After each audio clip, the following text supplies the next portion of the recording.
নমস্কার বন্ধুরা, আশা করছি আপনারা সকলে ভীষণই ভালো আছেন।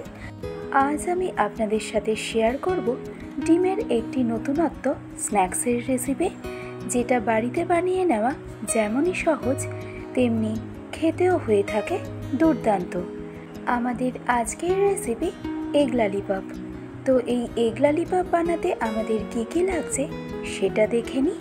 আর আমি প্রিয়াঙ্কা আপনাদের সকলকে আমার চ্যানেল ডিলিশিয়াস রেসিপি বাংলাতে স্বাগত জানাই।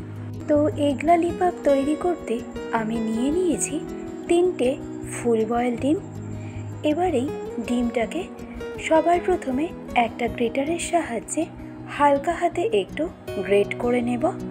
তবে গ্রেটারের পরিবর্তে আপনারা ভেজিটেবল ম্যাশার ব্যবহার করে ডিমটাকে স্ম্যাশ করেও নিতে পারেন, বাট বেটার রেজাল্ট পেতে হলে চেষ্টা করবেন ডিমটাকে একটু সময় নিয়ে এভাবে গ্রেট করে নেওয়ার।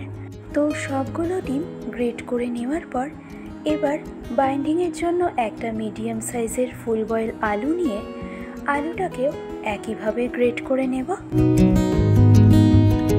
তো ডিম আর আলুটাকে গ্রেট করে নেওয়ার পর এবার আমি অ্যাড করলাম 1 চা চামচ গ্রেট করা আদা, 1 চা চামচ গ্রেট করা রসুন, সাথে অ্যাড করে নেব 2টো মিডিয়াম সাইজের ফাইনলি চপড পেঁয়াজ, সাথে অ্যাড করে নেব 2 চা চামচ পরিমাণে ফ্রেশলি চপড ধনে পাতা, 1/2 চা চামচ পরিমাণে কালো গোলমরিচ গুঁড়ো।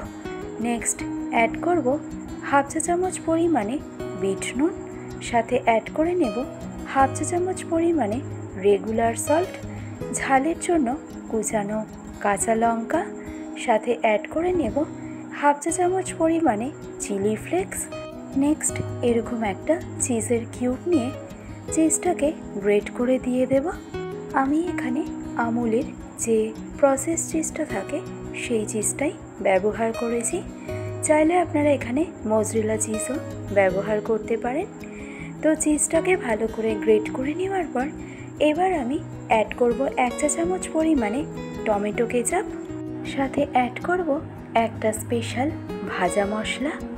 আর এই ভাজা মশলাটা তৈরি করতে আমি ব্যবহার করেছি একটা তেজপাতা, 2টো শুকনো লঙ্কা, একটা ছোট দারচিনি স্টিক, 3টে রেগুলার এলাচ, সাথে একটা বড় কালো এলাচ, 1 চা চামচ গোটা জিরে, আর সবশেষে 1 চা চামচ পরিমাণে গোটা ধনে ও 1 চা চামচ মৌরি। এবার লো টু মিডিয়াম ফ্লেমে মশলাগুলো জাস্ট আমাদেরকে হালকা একটু রোস্ট করে নিতে হবে। তবে খুব বেশিক্ষণ সময়ের জন্য কিন্তু একদমই নয়, জাস্ট 1 থেকে 1.5 মিনিট মশলাগুলোকে রোস্ট করে নিলেই দেখবেন মশলার থেকে একটা সুন্দর অ্যারোমা বেরোতে আরম্ভ করেছে।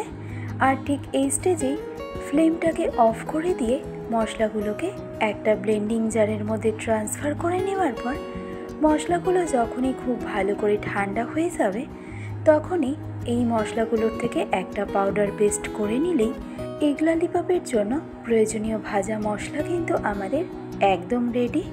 আর এখান থেকেই 2 চা চামচের মতন ভাজা মশলা দিয়ে দিলাম। এবার এই সবগুলো উপকরণ একসাথে খুব ভালো করে মেখে নেব। আর ফাইনালি ভালো করে মেখে নেওয়ার পর এবারেই স্টাফিংয়ের বাইন্ডিংটাকে আরেকটু টাইট করার জন্য আমি অ্যাড করে নেব 2 চা চামচ পরিমাণে ব্রেড ক্রাম্ব, ও তারই সাথে স্টাফিংয়ের কালারটাকে একটু সুন্দর আনার জন্য আমি অ্যাড করে নিলাম 1 চা চামচ কাশ্মীরি রেড চিলি পাউডার। এবারেই সবগুলো উপকরণের সাথে স্টাফিংটাকে ফাইনালি ভালো করে মেখে নেব। মোটামুটি এই স্টাফিংয়ের টেক্সচারটা আমাদেরকে এমন রাখতে হবে যেন স্টাফিংয়ের মধ্যে একটা শেপ দিয়ে নেওয়া যেতে পারে। কারণ এই স্টাফিংয়ের টেক্সচার যদি খুব বেশি নরম হয় তবে সেক্ষেত্রে এগ ললিপপের শেপটা কিন্তু আপনারা দিয়ে নিতে পারবেন না। তো ফাইনালি এগ ললিপপের স্টাফিংটা তৈরি করে নেওয়া হয়ে গেলে এবার হাতের মধ্যে অল্প একটু রিফাইন্ড অয়েল মাখিয়ে নিয়ে এবার ফাইনালি ললিপপের শেপটাকে দিয়ে নেব।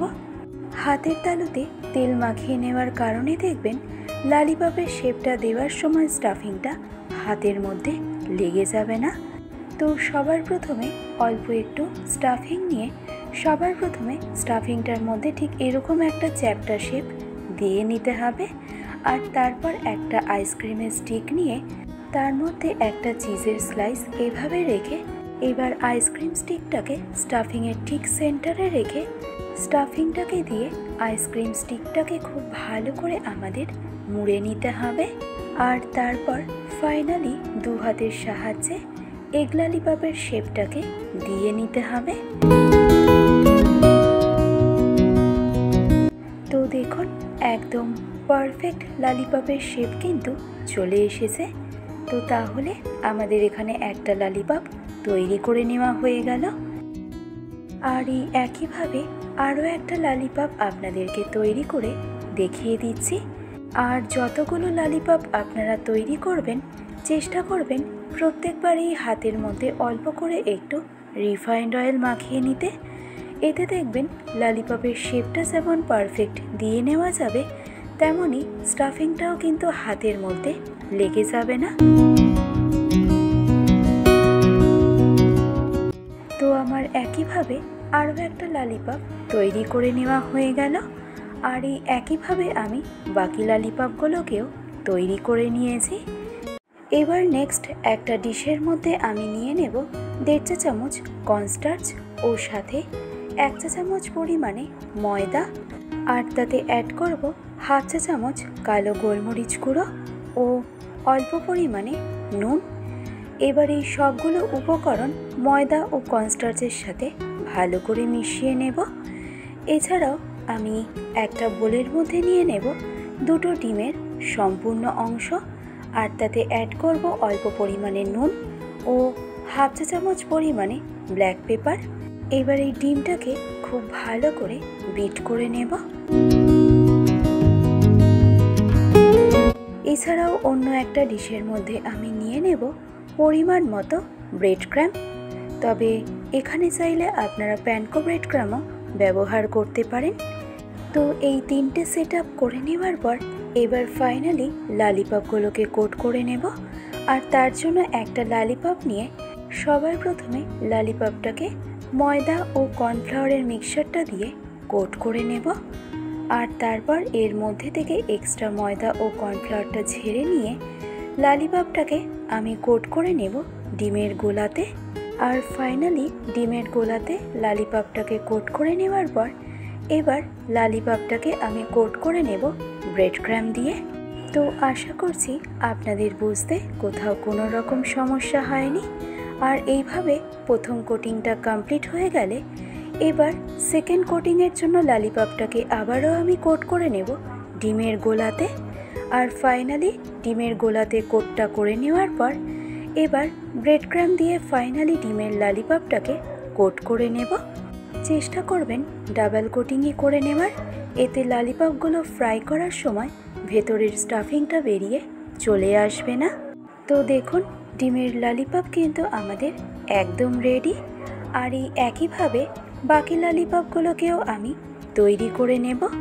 তো এইভাবে ললিপপগুলোকে তৈরি করে কোনো এয়ারটাইট কন্টেনারের মধ্যে ললিপপগুলোকে আপনারা নর্মাল ফ্রিজে অন্তত 10 থেকে 12 দিন পর্যন্ত স্টোর করেও রাখতে পারেন। তো ফাইনালি সবগুলো ললিপপ তৈরি করে নেওয়ার পর এবার নর্মাল ফ্রিজে ললিপপগুলোকে আমি সেট হতে দেব 30 মিনিটের মতন। এবার 30 মিনিট পর এগ ললিপপগুলোকে ফ্রাই করে নেওয়ার জন্য কড়াইতে আমি দিয়ে দিয়েছি পর্যাপ্ত পরিমাণে রিফাইন্ড অয়েল। এবার হাই ফ্লেমে তেলটাকে খুব ভালো করে গরম করে নেওয়ার পর মিডিয়াম টু হাই ফ্লেমে এগ ললিপপগুলোকে ফ্রাই করে নেব। আর হাই ফ্লেমে কিন্তু এগ ললিপপগুলোকে ফ্রাই করা একদমই যাবে না, তাহলে ওপরের কোটিংয়ে খুব তাড়াতাড়ি কালারটা চলে এলেও ভেতরের স্টাফিংটা কিন্তু একদমই কাঁচা থেকে যাবে। আর তাই মিডিয়াম টু হাই ফ্লেমেই এগ ললিপপগুলোকে উল্টে পাল্টে আমাদেরকে ফ্রাই করে নিতে হবে ততক্ষণ পর্যন্ত যতক্ষণ না এগ ললিপপের মধ্যে একটা সুন্দর লালচে কালার চলে আসছে। তো দেখুন এগ ললিপপের মধ্যে কিন্তু একটা খুব সুন্দর লালচে কালার চলে এসেছে। এবার তাই এই পর্যায়ে এগ ললিপপগুলোকে তুলে আমি রেখে দেব একটা পাত্রের মধ্যে। আর এই একইভাবে সেকেন্ড ব্যাচে আরও বাকি ললিপপগুলোকে ফ্রাই করে নেব। তৈরি হয়ে গেল এগ ললিপপ। এবার শুধু টমেটো সসের সাথে সার্ভ করার অপেক্ষা। তো আমার আজকের এই সম্পূর্ণ রেসিপিটি আপনাদের কেমন লাগলো সেটা আমাকে কমেন্ট বক্সে অবশ্যই জানাবেন। ভালো লাগলে রেসিপিটি অবশ্যই ট্রাই করে দেখবেন। আশা করছি আপনাদের সকলের ভীষণই ভালো লাগবে। আজকের ভিডিওটি তবে আমি এখানেই শেষ করছি। ভালো থাকবেন, সুস্থ থাকবেন। ধন্যবাদ।